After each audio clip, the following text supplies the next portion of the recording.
We were at her cousin's housewarming party in Phoenix.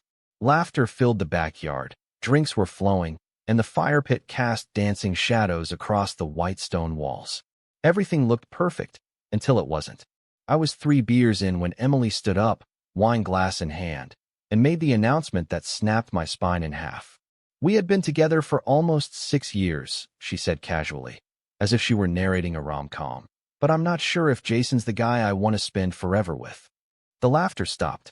Everyone looked at me. My stomach sank. Then she laughed, loud, theatrical.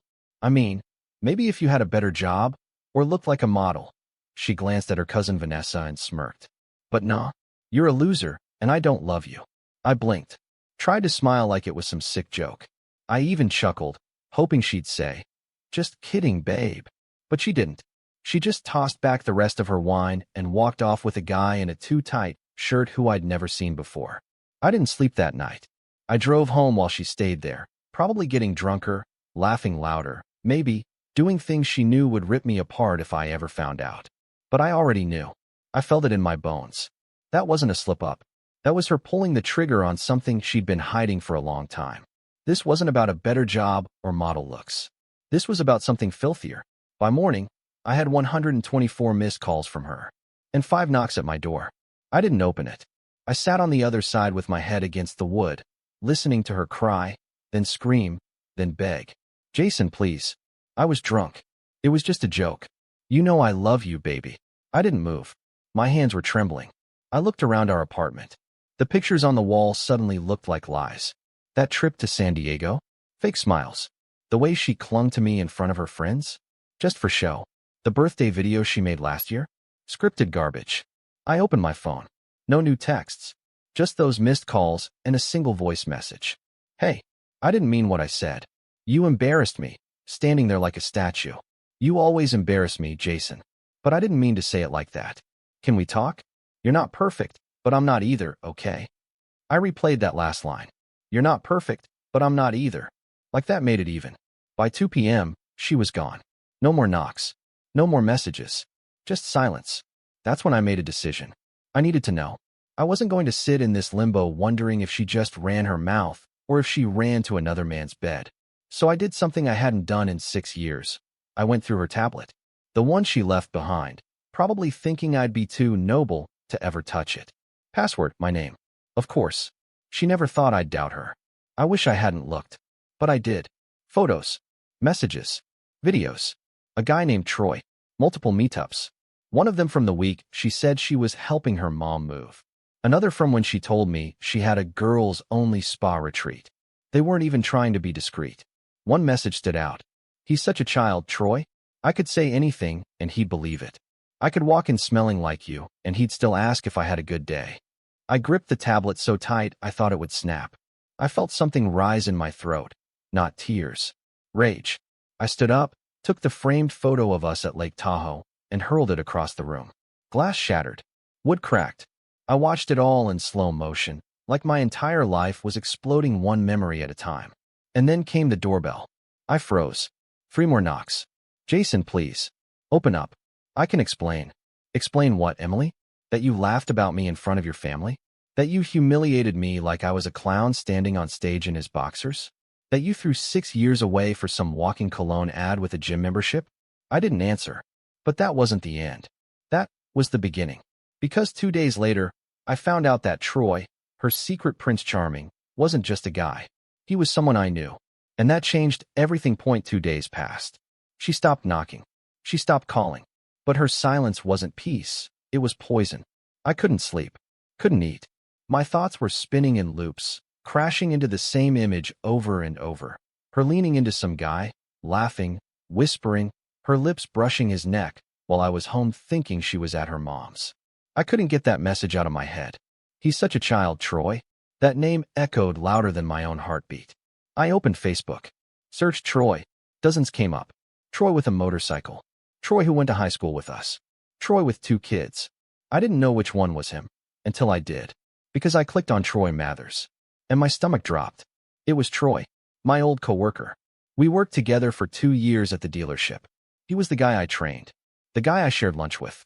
The guy who met Emily once at our company Christmas party and said, Damn, bro, she's a 10. You better lock that down. Apparently, he'd been unlocking her ever since. I remembered that night. She'd worn a red dress, the one with the slit up her thigh. Troy had been staring. I noticed, but I didn't say anything. I trusted him. I trusted her. Stupid. I looked deeper. His Instagram had pictures from Cancun. Just last month. One of them was him holding a fruity drink, with a woman's hand in the corner of the frame, red nails. The same shade Emily wore during her so-called retreat. I cross-checked the dates. It all lined up. I felt sick. My wife. No, my girlfriend, the woman I was going to propose to next month, was not only cheating, she was doing it with a man I once called brother. I didn't cry. I grabbed my keys and left the apartment. I didn't know where I was going, but I needed air. I needed space. I ended up at my brother Nathan's place, unannounced. He opened the door, took one look at me, and said, "What happened?" I told him everything. Every ugly detail. He listened without interrupting, except to say, "She's a F*** ing snake, man," at least 3 times. Then he asked the question I didn't want to hear. "You want to make her pay?" I looked at him. I wasn't sure if he meant it literally or just emotionally. But something in me flinched. "I want her to feel what I feel," I said. "I want her to sit in that pain. To choke on it." He nodded slowly. "Then don't break. That's how you win. You don't go nuclear. You go silent. You cut the strings. And when she realizes you're not playing the game anymore, that's when it hits her." I didn't respond, but I stayed the night. The next morning, I had another message from her. "I miss you. Can we talk? I feel like I made a huge mistake."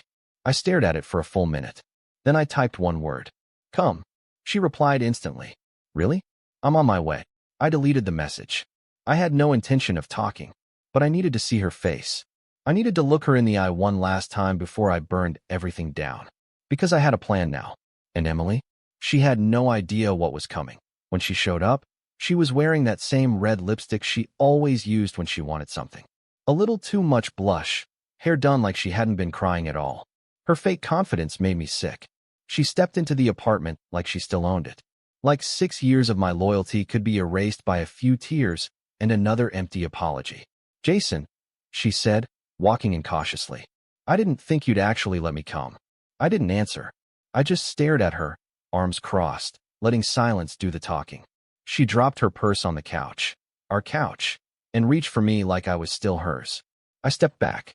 "Oh," she said, blinking. "Okay, I deserve that. I know I do." "Cut the performance," I said coldly. "You're not here to fix anything. You're here because Troy kicked you to the curb or stopped replying." Her mouth opened slightly. "Caught. No rehearsed line ready. You think I don't know?" I asked, my voice rising. "You think I'm that stupid?" She looked away. I took a deep breath and walked toward the coffee table, picked up the tablet. "You left this behind." She froze. I opened it and tapped a photo. "This was you in Cancun, right? Red nails, gold anklet." I guess the girls-only retreat was just missing one detail. It wasn't girls only. Emily sat down, slowly, like her legs had gone numb. "Jason, I messed up. I was confused. You were. Don't you dare make this about me." I held up the screen. "You called me a child in your messages. Said I was too dumb to notice. That I'd believe anything you told me." Her eyes welled up, finally. I was angry. I was scared. "You've been so distant lately." I almost laughed. "Distant?" I said. "You stood up in front of your family and humiliated me. That wasn't distance. That was war." She started crying. "Troy doesn't mean anything. He was just a distraction?" I finished. "A way to remind yourself you could still manipulate someone? Or was it because he has abs and no real morals? Or maybe because he isn't working a job you think is beneath you?" She reached for my hand. "I made a mistake. One mistake. One." I yanked my hand away and opened another folder. Screenshots of dates, receipts, messages, evidence. Try 17. Her expression shifted. Just for a second. It was subtle, but I caught it. The flicker of annoyance, not shame. Her mask cracked. "Okay," she said, standing up. "So what? You went through my stuff. You stalked me. You're acting like a psycho." My blood ran cold. "Are you serious right now?" I said. "You destroyed everything. You lied, cheated, humiliated me, and now I'm the psycho." She shrugged. "You're always playing the victim. Maybe if you had more ambition, I wouldn't have looked elsewhere." There it was. The truth.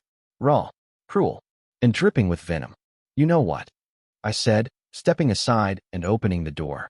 You don't have to lie anymore. You can go. Go back to him, or whoever's next. She laughed. You think I need you? Please. You're a boring little chapter in my book. I smiled. Good, I said. Because your chapter in mine ends now. As she walked out, I didn't stop her. I didn't yell. I didn't cry. I just watched. And when the door clicked shut, I felt something inside me shift. Not pain. Not sadness. Power. The kind of power that comes from letting go of something that's been poisoning you for years. That night, I slept like I hadn't in months. And in the morning, I started planning how I was going to rise. Without her, I woke up at 6 a.m. to sunlight crawling through the blinds. The apartment was silent.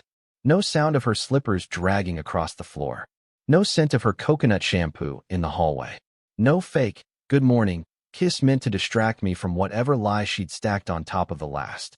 Just silence. And for the first time in a long time, I didn't hate it. I brewed coffee. Black. Bitter. No sugar, no cream, like my mood. I sat at the table, staring at nothing, replaying the past 6 years like a reel I couldn't turn off. The birthdays I planned. The times I skipped poker nights to be home with her. The weekend trips, she said, meant the world. *T. Every memory now had a crack running through it. The Tahoe sunset we watched wrapped in one blanket. Probably texted him under that blanket. The night I told her I was thinking about proposing. That was the same week she was in Troy's bed. She didn't ruin me. She set me free. And now I had work to do. First, I cleared our shared bank account. Not out of spite, but because it was mine. Most of it was mine anyway. I paid the rent. I covered her credit card when she overspent. I bailed her out when her boutique business idea tanked in 3 weeks. She played the role of a modern queen with no crown and no kingdom. I left her enough for groceries. I'm not a monster, but she wasn't going to live off me anymore. Then I called my landlord. Told him she was off the lease. He asked if everything was okay. I said yeah. I just remembered who I am. After that, I went to the gym. I hadn't stepped foot inside in months. I'd let myself slip, trying to be what she needed. Less time on myself, more time on her. She used to roll her eyes when I came back sweaty. Said the gym was for dudes who don't have real jobs. Guess what, Em? This dude just benched your memory. I pushed harder that morning than I ever had before. Like every rep was fueled by rage. By betrayal. By the image of her with him. My muscles burned. My chest heaved. But when I left that gym, I felt different. Lighter. Better. That afternoon, I updated my resume and applied for jobs I used to dream about, but never thought I could get. She always said I should be realistic, that I was lucky to have what I had. No, she was lucky I stayed as long as I did. I texted my old college buddy Leo. We hadn't spoken in a year, since Emily said he gave off creep vibes. Funny how every guy who didn't adore her got labeled. I told him everything.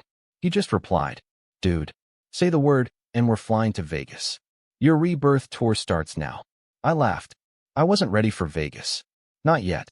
But the thought of it, of escaping, of reclaiming, was oxygen. That evening, I walked into the bedroom. Our bedroom. Her stuff was still there. Perfume bottles.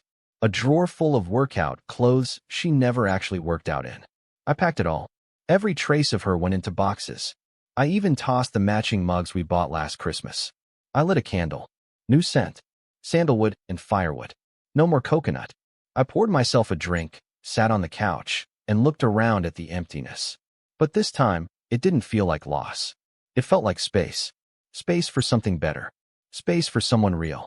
Space for me. Because the truth is, I didn't lose her. She lost me. 3 days passed. 3 solid, peaceful days without her voice infecting the walls. I had started eating better, lifting heavier, and feeling the haze clear from my head. I wasn't healed yet, but I wasn't bleeding either. Then, just when I thought she was gone for good, she came back. She didn't knock this time. She used her key. I was in the kitchen when I heard the door open and close like it still belonged to her. Jason, she called out, casual as ever. You seriously changed the locks on the front door, but not the back? That's so you. I stepped into the living room. She was standing there in ripped jeans, sunglasses pushed into her hair, holding a single iced coffee like it was a peace offering. You shouldn't be here, I said flatly. I know, she said with a fake pout. But you haven't been answering. I thought maybe if I stopped by, we could talk like grown-ups. I stared at her. Grown-ups don't cheat. She smirked. Oh, come on. You're still mad about that.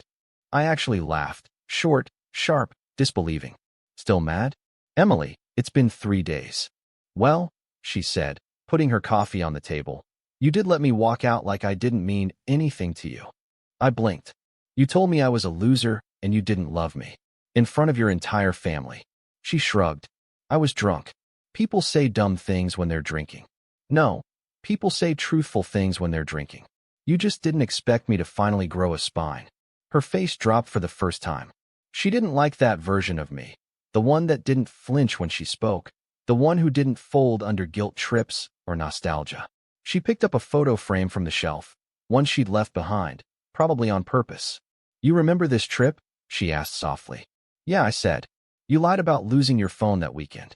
Turns out, you were texting him from the hotel lobby while I was upstairs ordering you dessert. She slowly put the frame down. Okay, maybe I made mistakes. But do you really think you're just going to move on without even trying to fix what we had? There's nothing to fix, I said. There's only rubble. Her eyes narrowed. You think you're so tough now, huh? You think hitting the gym for 3 days and deleting my photos makes you a king? I stepped forward. Calm. Dead calm. No. But realizing I was in a relationship with a manipulative, cheating, self-absorbed liar? That makes me awake. And I've never felt more awake than I do right now. She crossed her arms, mouth tight. Troy was a mistake. I tilted my head. So were the other 5 guys you messaged behind my back? Silence. Yeah, I knew. She didn't even try to deny it this time. You're cold, she whispered. No, I said, grabbing the spare key off the counter. I'm done. I walked over and opened the door. She looked at me like I had betrayed her.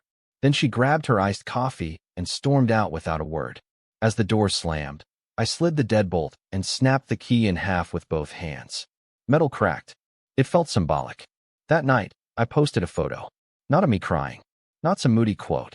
Just me at the gym, sweaty, shirt off, captioned, "Some losses are the start of everything good." And within hours, my phone blew up. People I hadn't spoken to in years. Guys saying respect, man. Girls commenting things Emily never said once in 6 years. And just like that, I saw her watching from a distance.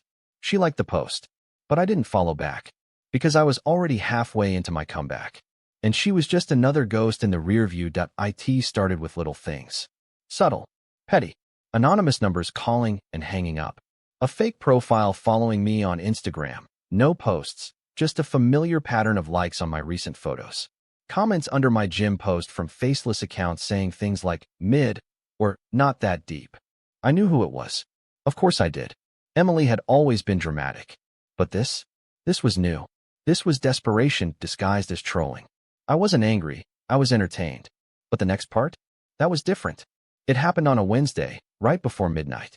I had just finished a late-night lift and was tossing my gym clothes into the laundry when I heard a knock on the door. A knock I knew. I didn't move at first. Just stood there, shirtless, sweaty, staring at the door like it might vanish. Then the voice came. Jason, it's me. Of course it was. Please open up. I just want to talk. I brought your favorite, those peanut butter cookies from that bakery on 5th. I stayed quiet. More knocking. You really gonna make me stand here like this? She said, her voice trembling, whether from tears or bad acting. I couldn't tell. I opened the door. She stood there in an oversized hoodie, probably mine, hair tied up, no makeup, holding a paper bag like it was some magic ticket to redemption. 5 minutes, I said. She walked in slow, like she didn't want to scare the peace away. I've been thinking a lot, she began. About us. About everything I ruined. I didn't answer. I let her talk. She always loved the sound of her own voice. I lied, she admitted, eyes lowered. Not just about Troy. There were others. I needed attention. I needed to feel wanted. But I didn't realize I already had someone who gave me everything. I raised an eyebrow. So now I was enough? No, she said honestly. You were too good. That's the truth. I felt small next to you. Like I couldn't live up to your loyalty. So I sabotaged it. That caught me off guard. She'd never admitted anything like that before. It wasn't an excuse. It was a confession. And for a second, I saw the girl I fell in love with 6 years ago. But that second passed. Because the girl I fell in love with never would have said what she said next. I need another chance. I'll earn it, Jason. I swear. I looked at her. really looked. She was trying, I could tell, but not for the right reasons. You don't miss me, I said. You miss the control. You miss the comfort. The guy who paid the bills, held your hand, and believed your lies. She blinked fast. That's not true. Then why didn't you come back until after I started shining? Silence. You didn't come to fix things, I continued. You came because I moved on, and you hate being replaced. Tears filled her eyes. You're not the only one who can move on, she said. Don't act like you're perfect. You flirted too. I saw it. With who? I asked, genuinely curious. She hesitated. That girl you work with. Samantha. She likes you. I almost laughed. Samantha's married. With a kid. And I've never even been to lunch with her. Emily dropped her gaze. Exactly, I said. This is what you do. You project. You deflect. You destroy. She sniffed. So that's it. After everything, we're just done? We've been done since the night you told a room full of people you didn't love me. I walked to the door and opened it. She stepped forward, then stopped. I'll regret this, she whispered. You already do. She left. And this time, I knew it was final. Because when ghosts knock and you don't answer, they fade. And I was already building a life with no room for hauntings. The next morning, I woke up to sunlight and silence again. But this time, it felt different. Not just peaceful, earned. It had been almost 2 weeks since the night she left for good. No more late-night knockings. No fake profiles. No emotional blackmail masked as apologies. The air in my apartment had shifted. I was breathing deeper, smiling more, eating meals that didn't taste like guilt and betrayal. And I wasn't alone anymore. Not in the way you think. Her absence made space. For people, for clarity, and for the version of me I used to bury to keep her happy. That version was back. I had picked up my camera again, something I hadn't done since college. Photography used to be my escape, my thing. Emily always said it was cute, but not a real path. She never saw the beauty in the details the way I did. Now, every frame I captured felt like revenge. Every photo was proof. I could still create without her shadow on my lens. I'd also started hanging out with real friends again. Leo, my brother Nathan, even Micah, the guy Emily once called too immature for me. Turns out, Micah had just been able to smell her toxicity from a mile away, and I was the last one to notice. We went out one night. Just the guys. A rooftop bar downtown, laughter thick in the air, the city lights stretching out around us like a living postcard. And that's when I met her. Not Emily. Her opposite. Her name was Ava. She was sitting at the bar, alone, sipping something dark and elegant. Not dressed to impress, not scanning the room for attention. Just there. Real. Present. And when we locked eyes, there was no game. She smiled first. And I smiled back. We talked for 2 hours straight. No small talk. No fake interest. Just stories. About the books we loved. About heartbreak. About second chances. I didn't tell her everything, just enough. Enough to feel like I wasn't hiding behind the past. She wasn't trying to fix me. She was just listening. And that was new. By the time the night ended, I had her number. But more importantly, I had a feeling in my chest I hadn't felt in years. Hope. The next day, Emily called again. I didn't answer. She texted once. I know you've moved on. I can feel it. It's killing me. I stared at the screen, thumb hovering over the keyboard. Then I locked the phone and slid it into my drawer. Some messages don't deserve a reply. Instead, I messaged Ava. Coffee tomorrow? Her reply came instantly. Yes. Just one word. But it meant everything. I stepped outside onto the balcony. The city buzzed beneath me, full of strangers and stories waiting to be told. I closed my eyes, inhaled deep, and let the last 6 years fall off my shoulders like dead weight. The man she broke? He was gone. In his place stood someone smarter, sharper, stronger. Not because of her. In spite of her. This wasn't just a comeback. This was the return. Of me. 3 months. That's how long it had been since Emily walked out of my life for the last time. 3 months since I looked her in the eyes and chose myself. Since I stopped picking up pieces of a relationship that was never whole to begin with. And now? Now I wake up to messages that don't sting. I check my phone without bracing for chaos. I smile without forcing it. I sleep soundly, not wondering where she is, who she's with, or what new lie she's spinning. Ava and I, we're not racing. We're not rebounding. We're just real. She knows I've been broken. She doesn't try to tape the cracks. She traces them gently, reminds me they're proof I survived. She doesn't make me prove my worth, because she never questioned it to begin with. And that's the difference. The other day, Emily sent one last message. I didn't block her, not out of softness, out of closure. I needed to see the full arc of her unraveling. I saw your post. You look happy. You look different. I am different. I didn't reply, because some stories end better when you don't write the epilogue together. But I thought a lot that night. Not about her, but about who I became because of what she did.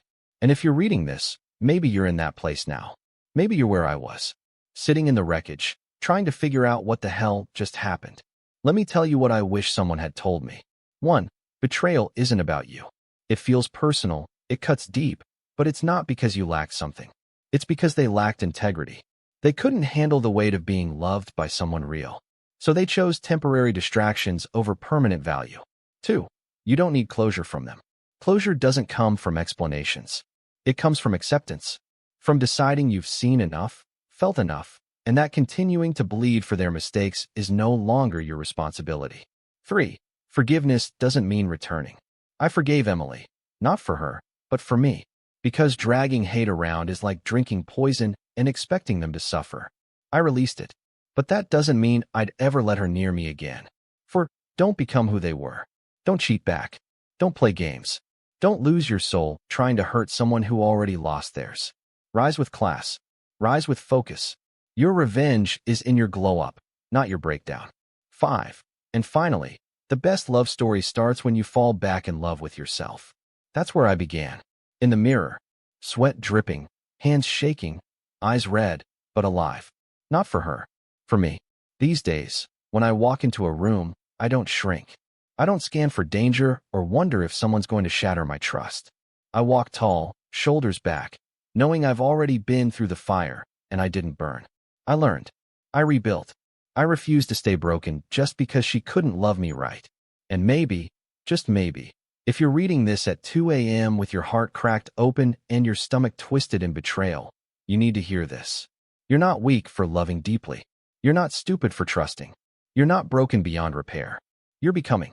And one day, sooner than you think, you'll look back at this pain and realize it didn't destroy you. It delivered you to the strongest version of yourself you've ever known.